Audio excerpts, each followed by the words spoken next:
o bigyan ng flight details or travel itinerary ninyo. May susundo at ihahatid kayo sa headquarter para sa inyong seguridad.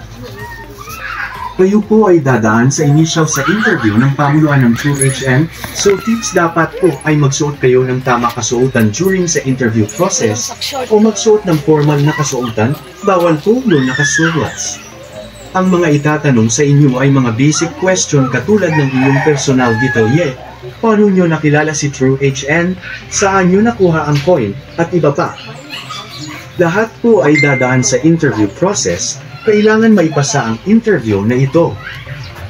Sa hindi makakapasa bibigyan kayo ng pagkakataon at uulit sa process na ito, at dapat sumunod na sa tamang proseso.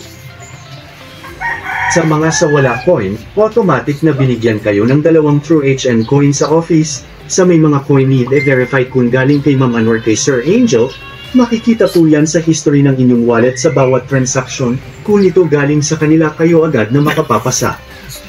Kung galing sa iba, need nyo ipaliwanag ang mga ito. Kung galing sa Team B, agad papalitan po yan ng galing kay Ma'am Ann. Ito ay ang mga nag-fill out sa official TrueHN grant form, hindi sa Google form na gawa-gawa ng iba. Kung galing sa iba, dyan po tayo magkakaproblema. Need mo tawagan ang tao nagbigay sa iyo ng coin. Dahil sila ang nangako sa inyo, binili mo man o nakuha ng illegal nang nagbigay sa iyo at baka siya pa ang mag-monetize niyan kung kaya nila.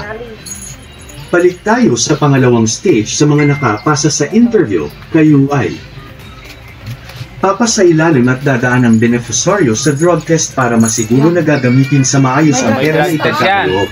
Ito ay inilungkain ng hanay ng kapunsan. May screening lahat. Pagpasado ka sa stage na ito, proceed ka sa pangatlo step.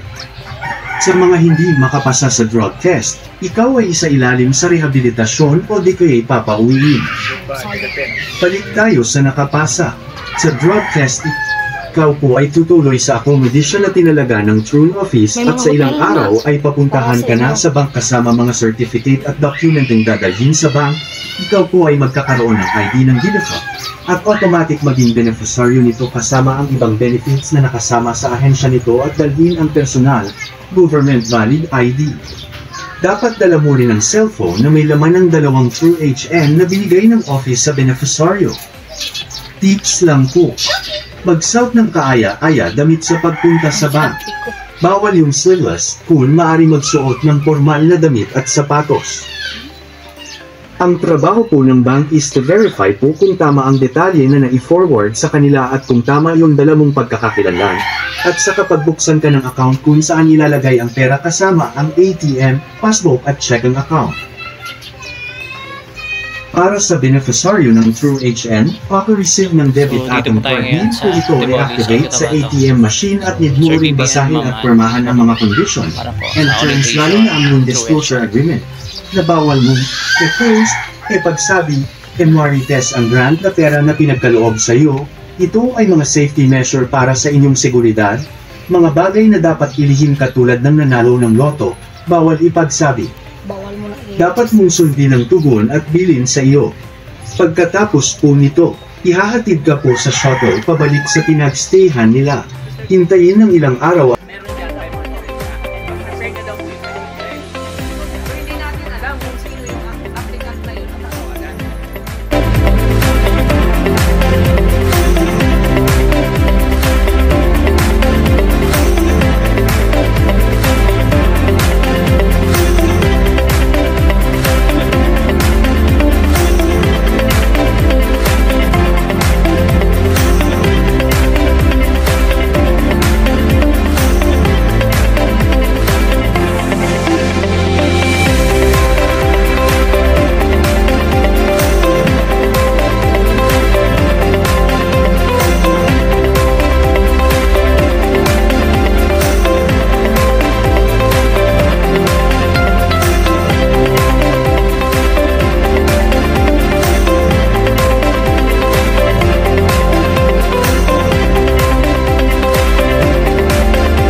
Cotabato, Region 12.